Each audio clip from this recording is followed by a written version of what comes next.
Espíritu Santo. Juan 3:16, porque de tal manera amó Dios al mundo, que ha dado su Hijo unigénito, para que todo aquel que en Él cree no se pierda, mas tenga vida eterna.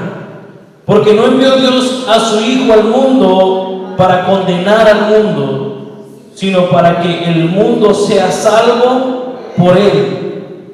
El que en Él cree no es condenado, pero el que no cree ya ha sido condenado, porque no ha creído en el nombre del unigénito Hijo de Dios. Verso 19.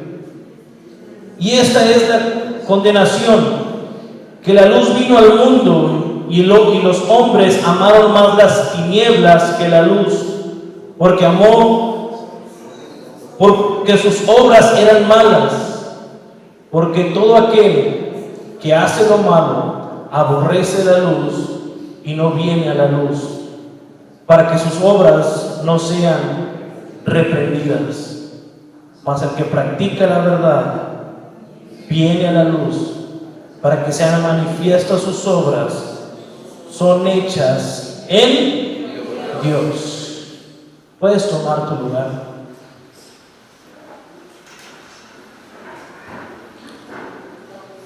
Sé que ya he compartido sobre este mensaje. Sé que estos pasajes son los más conocidos en la Biblia, y creo que sin ver la Biblia todos podemos decir, porque de tal manera amó. ¿Y qué sigue? ¿Qué ha dado su Hijo? Para que todo aquel no se pierda. Y lo medular y central es la vida eterna.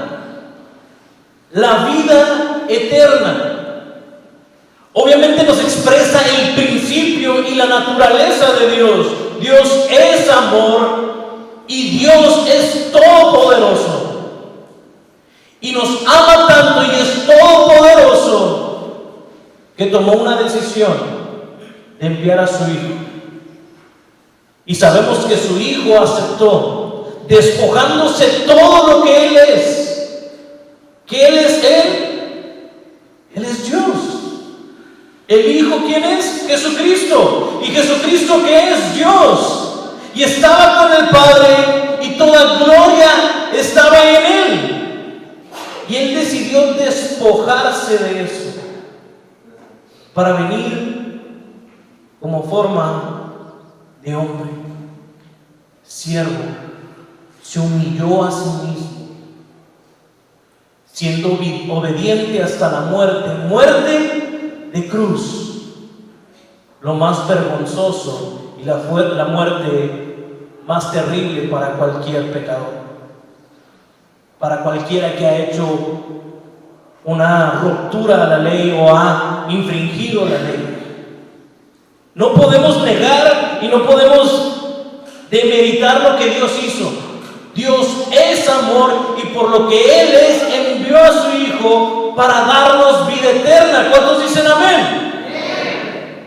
Él envió a su Hijo, y para darnos este regalo hizo el sacrificio. Y dice, pastor, no me está diciendo nada nuevo, esto lo he escuchado una y otra vez. Este texto ya lo ha dicho, ya se ha repetido muchas veces y siempre se ha tocado. Y lo que hoy quiero hacer énfasis es en la fe, en el creer. ¿En qué creemos? Porque el verso 18 hace este énfasis: el que en Él cree no es condenado. Y volvemos al creer como no un sentimiento o un pensamiento teórico, porque simplemente la fe podría ser algo teórico, podría ser conceptos que guardamos. La vez pasada fui confrontado por eso, porque justamente nosotros creemos que Jesús es Salvador y Él nos salvó, amén, y nos gusta aceptar a Jesús el Salvador. Pero nos gusta aceptar a Jesús como Señor. Yo sé que no les voy a evangelizar a ustedes porque todos ustedes ya conocen de la palabra. Todos ustedes ya se saben de memoria este verso. Pero te digo que es lo interesante, Jesús aquí no estaba hablando con alguien ignorante de la palabra. Jesús no estaba hablando con alguien que no sabía cuál era el propósito de Dios. ¿Con quién estaba hablando? Con Nicodemo. Nicodemo, que era un fariseo. Si te vas al contexto, en los primeros dos versos dice: había un hombre de los fariseos que se llamaba Nicodemo, un principal entre los judíos. Este vino a Jesús de noche y le dijo: Rabí, sabemos que has venido de Dios como maestro, porque nadie puede hacer estas señales que tú haces si no está Dios con él. Él conocía la ley y empezó a ver todo lo que hacía Jesús. Él conocía la palabra de Dios y fue testigo de milagros, del poder de Jesucristo. Pero aún así, aún no lo aceptaba como Dios. Dice, viene de parte de Dios, pero no lo aceptaba como Dios. Y eso es justamente lo que nos llega a pasar. Podemos aceptar que Jesús murió por nosotros.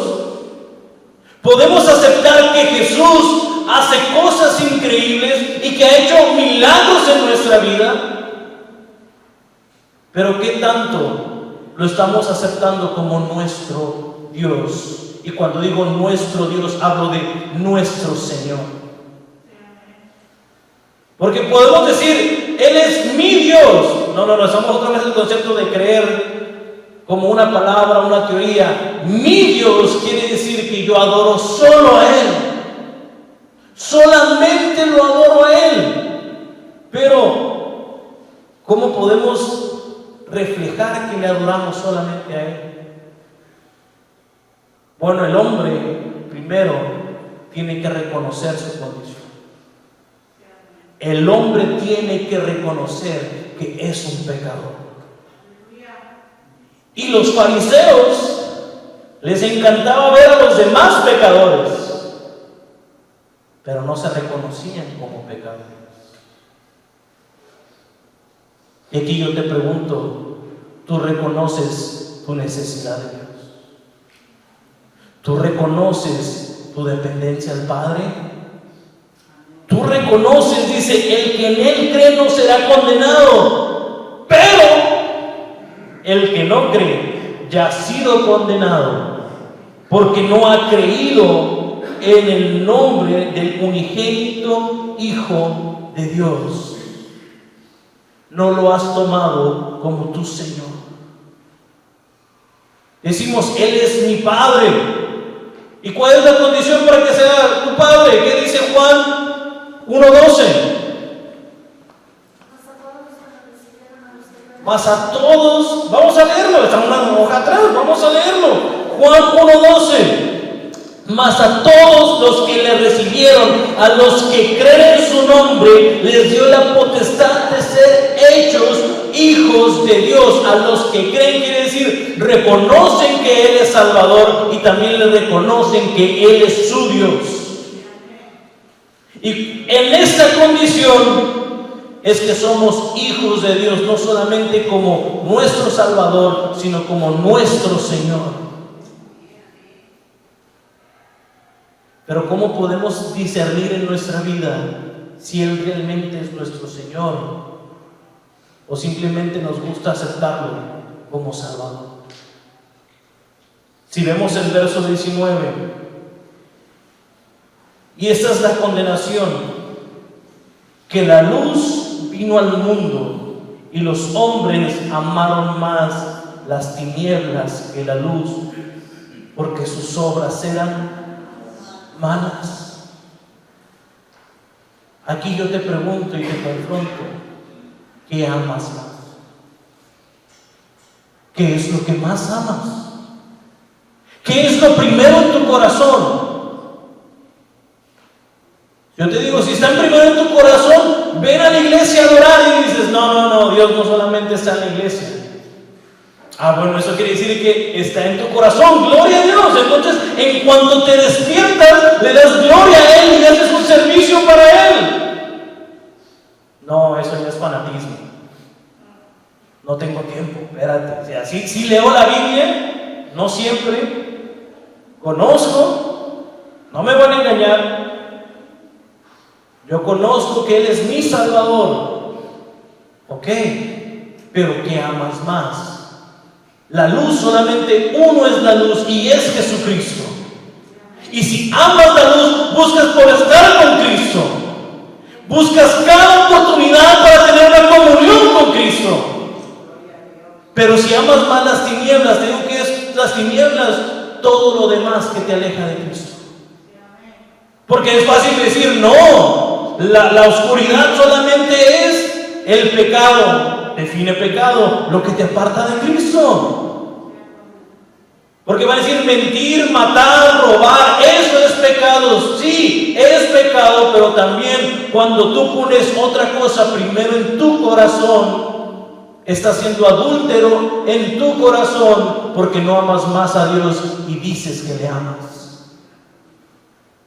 ¿Qué amas más? ¿Amas más el deporte? ¿Amas más el trabajo? ¿Amas más a tu familia? Si te dijera esto en las palabras deporte, trabajo, familia, parece que no son cosas malas. ¿Qué es lo malo? Que te aparte de Dios. Eso es lo malo. Eso es la oscuridad. Eso es lo que quiere ser primero en tu corazón.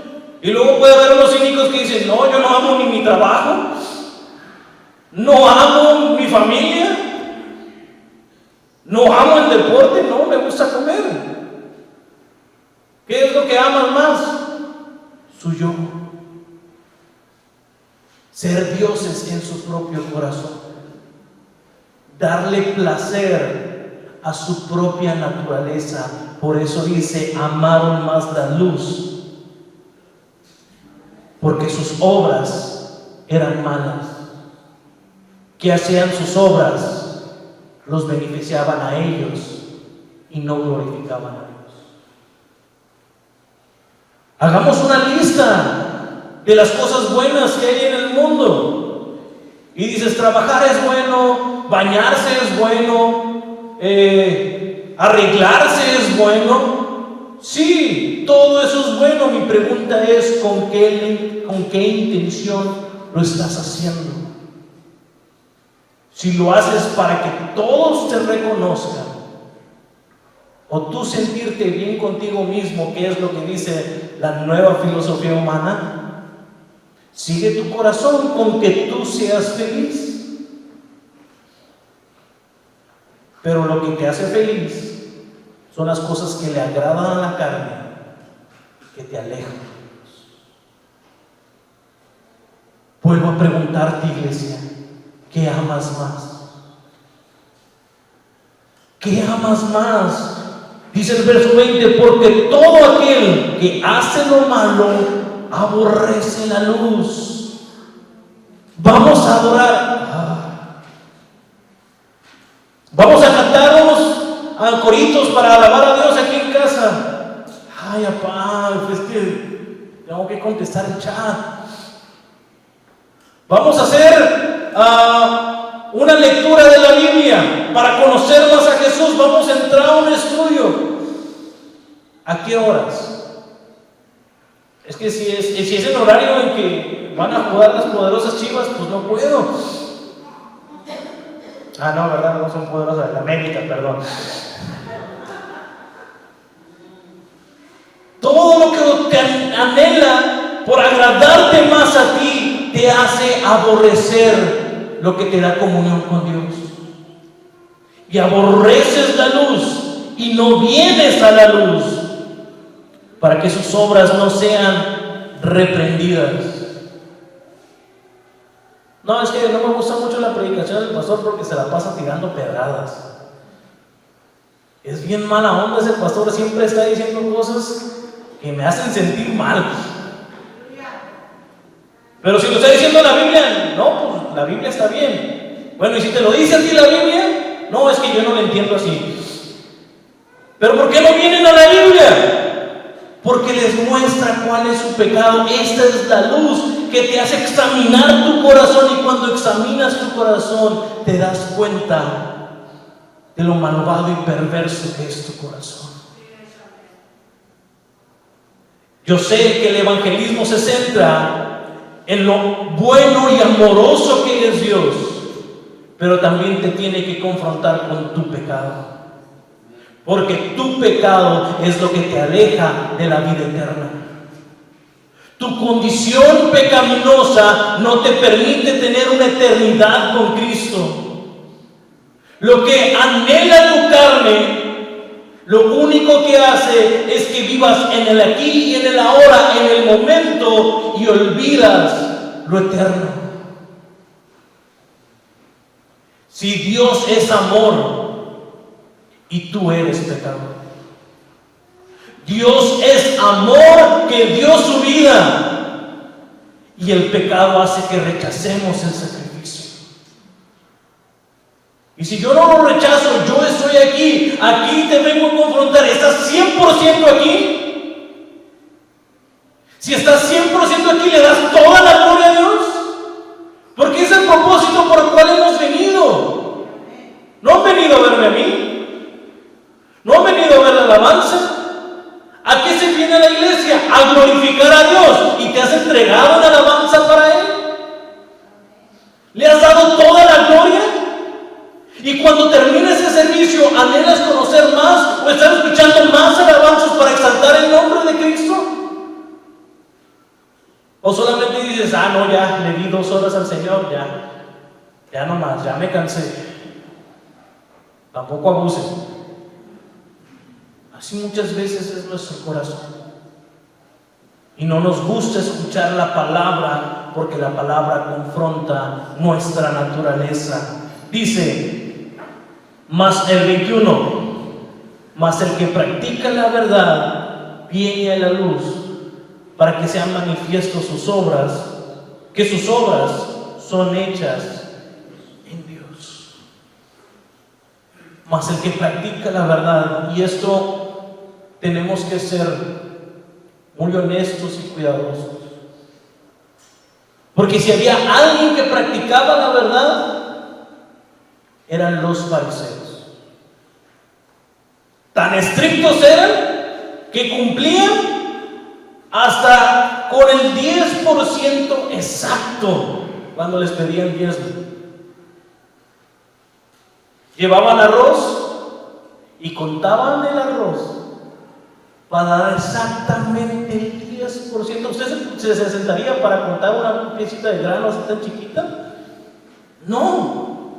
Pero ellos dicen, es lo correcto, entonces yo lo voy a hacer, y contaban para dar exactamente lo que decía la ley. Me voy a vestir así y me voy dice que tengo que poner su palabra en mi cabeza y atarla en mi cabeza y en mi mano, y literalmente se ponían unos rollitos aquí, porque es lo que decía la ley. Eso es las acciones de verdad, de luz. Pero todo lo que hacían era gravoso para ellos, era pesado. Por eso Nicodemo venía con él, porque él, conociendo la ley y la cumplía, Jesús le empezó a generar dudas. Y eso es lo increíble que hace nuestro Dios. Empieza a confrontar nuestro corazón y nuestra mente, y es el que nos hace venir a la iglesia. Es el Espíritu Santo el que nos está redarguyendo para venir aquí. Y es lo que estaba pasando con Nicodemo. Él estaba siendo confrontado porque él conocía la verdad y se esforzaba por hacer la verdad, y luego veía lo que hacía Dios y decía, esto tiene que venir de Dios, pero confronta todo lo que sé. Por eso tuvo que ir de noche, porque tenía miedo a perder su condición. Pero tenía que ir porque tenía la sensación de que Dios le podía dar algo diferente. Le podía resolver todas las dudas que tenía en su mente. Y él decide ir. Y vamos al verso 3 que dice, respondió Jesús: de cierto te digo, que el que no naciere de nuevo no puede ver el reino de Dios. Nicodemo le dijo: ¿cómo puedo un hombre nacer siendo viejo? ¿Puede acaso entrar por segunda vez al vientre de su madre y nacer? Porque él vivía en la lógica, en el razonamiento. Él vivía en hacer lo correcto porque lo sabía, no porque le nacía. Él vivía con una teoría y él decía: ¿qué tengo que hacer? Sé que vienes de Dios. Y Jesús le dice: no vas a entender nada de lo que está en la ley y no vas a entender nada de lo que ven tus ojos si no naces de nuevo. Si no transformas tu pensamiento, pero con mis propias fuerzas, no. Dijo que tenía que ser como el nacimiento. Eres tu maestro de Israel. De cierto te digo, ciertamente, que no sabemos lo que hablamos, y lo que hemos visto testificamos, y no recibimos nuestro testimonio. Si os he dicho cosas terrenales, no creéis. ¿Cómo creeréis si os dijere las cosas celestiales? Dice el verso 13: nadie subió al cielo, sino que Él descendió del cielo, el Hijo del Hombre que está en el cielo. Y como Moisés levantó la serpiente en el desierto, es necesario que el Hijo del Hombre sea levantado, para que todo aquel que en Él cree no se pierda, mas tenga vida eterna. Todo lo que tú sabes va a ser confrontado con lo que voy a hacer, porque así como los judíos tuvieron que ver una serpiente cuando estaban muriendo en el desierto, y lo que hizo Moisés no tenía lógica para ellos, pero cuando lo veían eran sanados. Pues lo mismo iba a pasar: el Hijo del Hombre iba a ser levantado del madero, iba a estar en la cruz, y quien volteara a ver la cruz. Pero te digo otra vez, no de una manera física. Porque si tuviéramos que ver la cruz de una manera física, pues eso fue hace 2000 años. Y todos nosotros ya estuviéramos muertos. Y hablo de la muerte segunda, la vida eterna. Pero Jesús dice: esto no es físico, esto es espiritual. Esto es del Espíritu. Y me voy a regresar más versos al verso 5. De cierto te digo, que el que no naciere en agua y en espíritu no podrá entrar al reino de los cielos. ¿Quién de aquí ya nació en el vientre de su madre? Levante su mano. Ay, no han nacido varios. Bueno, es lógico, ya nací de mi madre. Bueno, y ahora nos confrontamos: ¿quién ha nacido en espíritu? No levantes tus manos. Medita, ¿cómo es nacer en el Espíritu?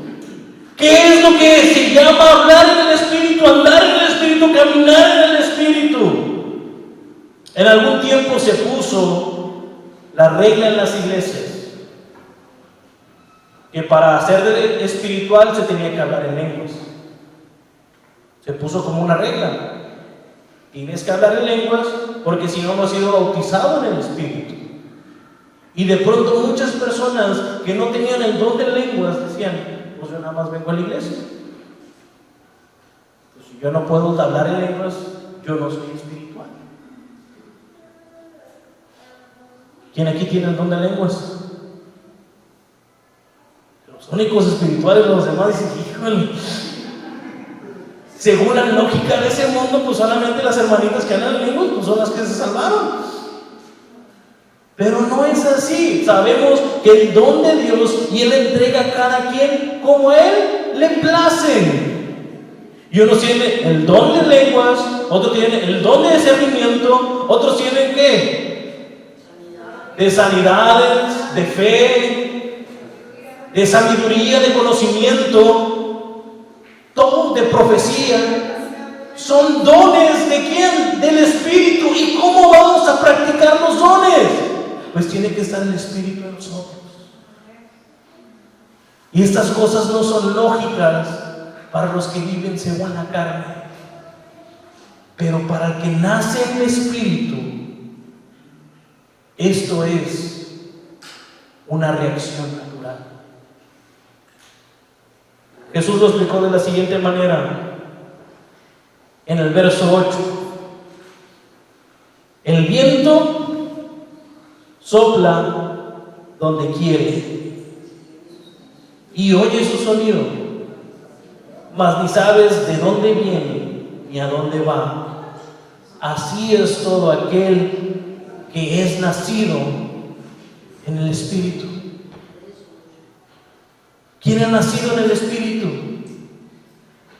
¿Cómo sé que ha nacido en el Espíritu? Y si es como el aire. No, pues más claro, ¿verdad? ¿Cuántos de aquí pueden ver el aire? ¿Cuántos de aquí pueden respirar?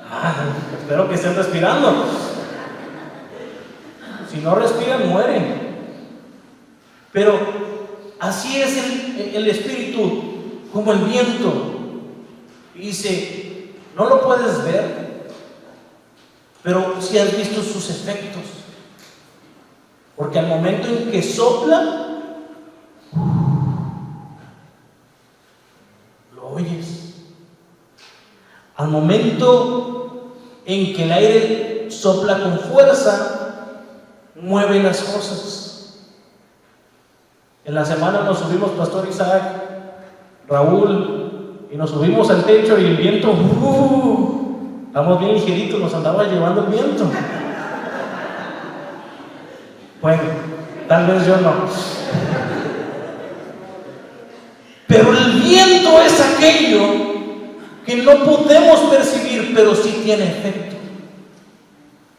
El Espíritu Santo nos hace amar a Dios. No es por voluntad de carne, no es decir yo quiero amar a Dios, no. El Espíritu Santo cuando entra a tu corazón, lo primero que te pone es su naturaleza y Él es amor. Y cuando tú amas a Dios es porque el Espíritu Santo está en ti. ¿Cuántos de aquí aman a Dios? Tienes el Espíritu Santo, pero no quieres vivir conforme al Espíritu. ¿Tienes el Espíritu? Sí. Y dice la Biblia que llegamos a contristar al Espíritu. ¿Y por qué lo contristamos? Porque nos hemos amado. Porque queremos seguir pensando con el razonamiento y la lógica de la carne. Pero el Espíritu es el que cuando tomas una decisión con la carne, de pronto te toca. ¿Estás seguro que lo que hiciste estuvo bien? Y te empieza a redarguir. El que es cristiano deja de pecar. Dice en la Biblia, dice uno, si digo amén, van a decir entonces, ¿por qué peco? Ya conozco al pastor. El que está en el Espíritu y de repente hace una acción conforme a la carne, entiende que ha sido preso de la carne, pero ya no disfruta la carne. Tal cual es que cuando cometes una acción mala, aunque sea una mentirita piadosa, el Espíritu te redarguye. Porque el que está en Espíritu ya no disfruta las cosas de la carne. Pero ¿cómo te va a redarguir el Espíritu si sigues ignorándolo? El Espíritu Santo está aquí. El Espíritu Santo está en ti. Y si tú dejas obrar al Espíritu Santo, va a surgir sus efectos en ti. ¿Cuáles son los principales efectos que pasamos cuando está el Espíritu Santo en nosotros? Sus frutos. Si el Espíritu Santo está en nosotros, es inevitable dar sus frutos. ¿Y cuáles son sus frutos? Amor, gozo, paz, paciencia, bondad, benignidad, fe, mansedumbre, templanza. Y me voy a quedar con la última palabra. ¿Tienes templanza todos los días de la semana? Santo. ¿Hay amor en tu corazón? Amén. El suficiente para ya haber perdonado a aquel que te ofendió. Hay suficiente amor para ya no vivir en rencor. Y el que dice, es que yo amo a Dios y no me puede decir que no lo amo. Sí, yo sé que lo amas, pero ¿qué tanto estás teniendo una comunión con Él? Porque el que se aleja de Dios, el Señor sigue poniendo el sacrificio. Es decir, la muerte de Dios no ha sido en vana. No ha sido en vana que resucitó para darnos vida eterna y subir al cielo y preparar un lugar para nosotros. Pero nosotros a veces preferimos vivir en la carne que en el Espíritu. Cuando una iglesia, y hablo de iglesia local, cuando una iglesia decida vivir en el Espíritu, cosas increíbles pasan. Porque ya no es la lógica de la carne, sino es la lógica del Espíritu. ¿Y qué está diciendo? ¿Que vivamos en el Espíritu para ver milagros? No. Si hay milagros, es un efecto secundario. Si hay sanidades, es un efecto secundario. ¿Hay sanidades y milagros? Sí, están los dones del Espíritu.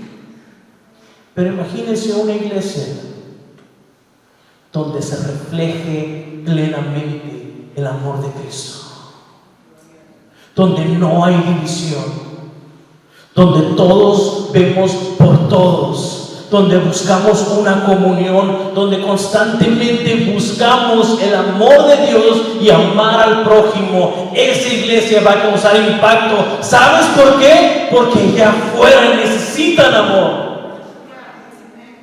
Y cuando digo necesitan amor, necesitan a Dios. Pero ¿cómo se acercarán a Dios si no reflejamos a Dios? ¿Cómo buscarán aquel el cual nunca han oído? Porque el que tiene la naturaleza de Dios en su corazón sabe que tiene que predicar. El que tiene la naturaleza de Dios en su corazón sabe que tiene que llevar el mensaje de salvación, porque amas al que está allá afuera y no quieres que se pierda.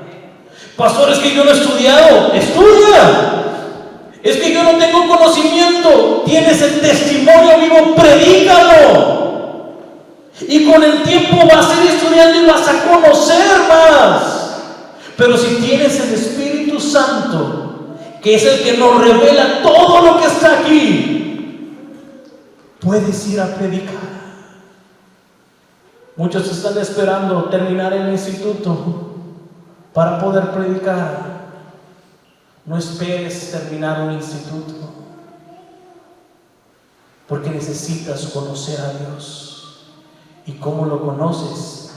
En espíritu.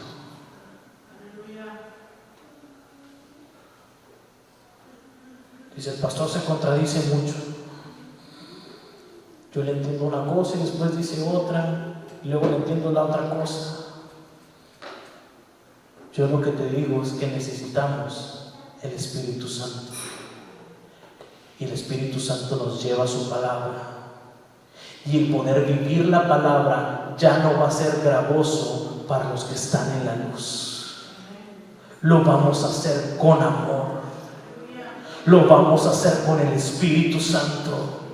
Lo vamos a hacer con su fuego consumidor. Por eso necesitamos llenar nuestras vasijas. ¿De qué? Del aceite. ¿Qué es el aceite? El Espíritu Santo. Necesitamos todos los días tener esa comunión. Necesitamos todos los días meditar en su palabra. Necesitamos todos los días glorificar a Dios. Y te soy honesto, hermano. Puedes venir aquí a la iglesia, pero anhelas las cosas de la carne. Eso quiere decir que no disfrutarás la vida eterna. No puedes llegar al cielo y decir: tengo membresía de Tierra Fértil. Yo iba todos los domingos. Soy amigo del pastor. ¿Está bien? No, es que yo iba a todas las actividades. Ok. Pero hubo una comunión real y genuina en el Espíritu. No lo sé, hermano. Yo no puedo hablar por ti. Yo no puedo responder. Yo sé que si ahorita yo les pregunto a cada uno, no voy a ser ingenuo. Todos me van a decir: sí, tengo comunión con Dios. Y yo les puedo creer. Pero el que no puede ser burlado es Dios. Él no puede ser engañado. Es por eso que hoy te vengo a invitar, iglesia. Si este mensaje de fe y de convicción en Jesucristo es para ti el día de hoy, no es para que creas y vengas a la iglesia, es para que aceptes a Jesucristo como Salvador y tengas comunión con Él. Él es tu Salvador y tu Señor. Y si el Señor nos confronta con esta palabra, les digo algo, es porque tal vez algo estamos haciendo mal. Necesitamos pedirle al Señor que renueve nuestro corazón, que renueve nuestra mente, que nos llene de su Espíritu Santo y su palabra para vivir conforme a su corazón. ¿Cuántos quieren hacer esto? Le voy a pedir al grupo de alabanza que me acompañe y a ustedes que se pongan de pie. Nosotros como hombres podemos decir que somos buenos, pero bueno solamente es uno. Bueno solamente Jesucristo. Y Él, siendo bueno, murió por ti y por mí para darnos vida eterna.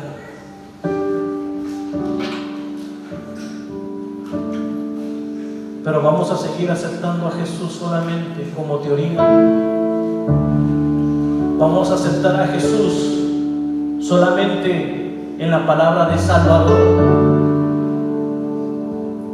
O vamos a decirle: Señor Jesús, aquí está mi corazón y mi mente. Lléname de tu Espíritu Santo. Quiero practicar las cosas de la luz en tu verdad. Señor, no permitas que salgamos igual. Yo sé que tú nos has sellado con tu Espíritu Santo. Yo sé que tú has hecho la obra. Yo sé que es que si somos salvos es gracias a ti. Pero también sé que tú anhelas una comunión con nosotros. Tú anhelas estar constantemente en comunión con nosotros. Yo sé que tú nos quieres usar para llevar el Evangelio a toda criatura. Pero muchas veces preferimos las cosas de la carne en lugar de tu presencia. Por eso hoy venimos ante ti y pedirte que nos renueves, Señor Jesús. Que queremos vivir de Él.